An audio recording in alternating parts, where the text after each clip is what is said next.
guys. Nagpapanday po siya. Yan. Tapos na po yung lababo. Lagyan ng forma.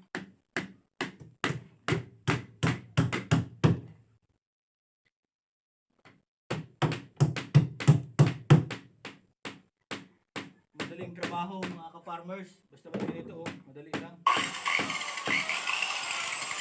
Pwede tayo ng gamit mga ka-farmers, oh. Ayan lahat, oh. Kaya ginagamit. Kaya mabilis-bilis ang trabaho. Tapos tayo. Doon na yung lababo. No? Tapos na. Bubuhos na bukas. May mga bakal na. O ito naman. Patungan ng kalan. Mga ka-farmers. Patungan ng ating kalan. Paglulutuan ng mga masasarap na ulam.